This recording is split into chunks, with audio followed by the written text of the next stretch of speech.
young people are full of self-pity because what they had to go through in life. You know what? We have one today. Even though he was born into a royal family, he also has to go through challenges of life. You want to meet him? Well, his name is Mr. AA. Does it ring a bell? He's one of our prestigious bankers. And you know what? I'm just going to delve into his life so you get to know that all is not lost. So just come with me. Smart people, dare to be different. Smart people, always be different. Smart people, smart people, smart people, always make a change. Smart people, dare to be different.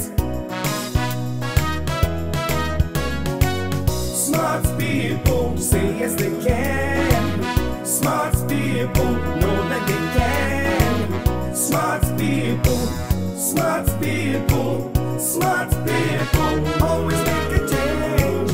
Smart people, dare to be different. Hello. Hello. That's right. Nah.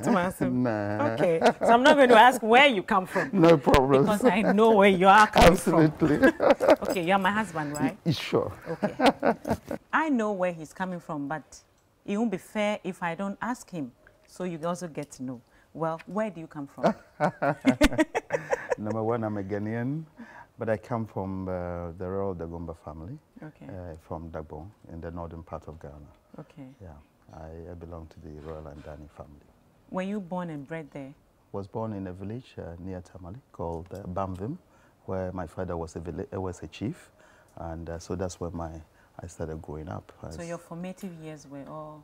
Yes, in Bamvim, yes, and then at the age of 6, we moved to a bigger village called Sanarigu, where I spent the rest of my life. I attended school there, and later on into Ghana Secondary School and Tamale Secondary School. So you are just a Tamale boy? I'm just a Tamale boy. So take me through your growing up as a child. I know you might have gone through some challenges as a child, growing up and all of that.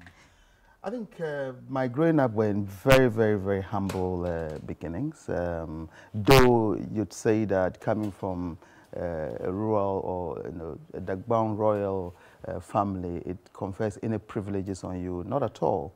In fact, it's much, much tougher as a child growing up in that environment, because for us, the chief is not your father. And I keep telling people, I never heard any of my brothers call our old man daddy, So when I see people call people daddy, it's a privilege, because for the chief, he's the chief and he's the daddy to everybody. Yeah. So anybody living in the house gets treated exactly the same way. So, and it's almost like a military academy. It's a survival of the fittest. You got to survive. So you never had the opportunity of calling him daddy? No. Yes. So you didn't even know who were his children until he actually died. When you had to go through certain, burial rituals, then you know that why is this person not going through before you realize that no, he's not the old man's direct son.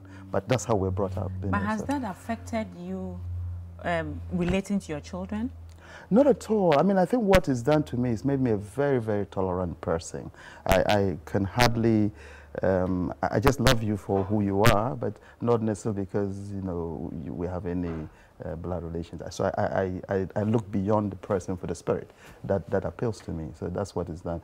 But then it gives you, and because of that, and I relate very well with my kids, and my kids understand. So if you come here on a weekend or holidays, they're all around you. The place is full, because every one of them comes along with 4 or 5 friends. So my wife knows that holidays, when we have to go out, we normally would hire 2 Evan buses to carry our kids plus other kids, Wow. So that's just how it's good to hear. Me, yeah. Interesting. Well, you're growing up. Yeah. What do you have to go through? Because someone whispered to me that you had to see to horses, cut grasses, walk barefooted to school, but you did not give up on life. No, and as I said, that was almost like the military academy thing I'm telling you about. So from age 5, 6, you are a man. You got to do some of your chores. You got to get a broom to sweep around the compound. You got to get a hoe to weed around the palace. 5 years? 6. That's child abuse. That's not child abuse. That's training. Ooh. Yeah, that's training. You're not doing it for income. You're doing it because, you know. So it's not child abuse. It's not child But abuse. would you allow your 5-year-old to go and be reading? Anything my 5-year-old can do without hurting himself, you allow? I would allow him to do it. I would make sure he doesn't hurt himself. But we would. And he will enjoy it. And I did enjoy it. We would term it punishment. No. It's a context. Okay. You have to put whatever activity in context. There are some activities you can even give to adults, which is punishment. Exactly. Because they don't enjoy doing it, you know, and it's not training, and it's not rewarding, so it's punishment. But I love your spirit. If you give something to somebody that he likes to do, to inculcate certain behaviors, it's not punishment. Wow. Yeah. How many were you? Your siblings? When the old man died and we you know, all the head count was done, probably 45 of you. But growing up, most of them were much older. They had moved out. Some of them were already... 45? Yes, in total. I mean, your father was busy. Well, look, he's a chief. He has to make sure that he leaves you guys. Again, that is not... it's part of the Gomba tradition to ensure that all of the clans that comes together are represented in the royal home.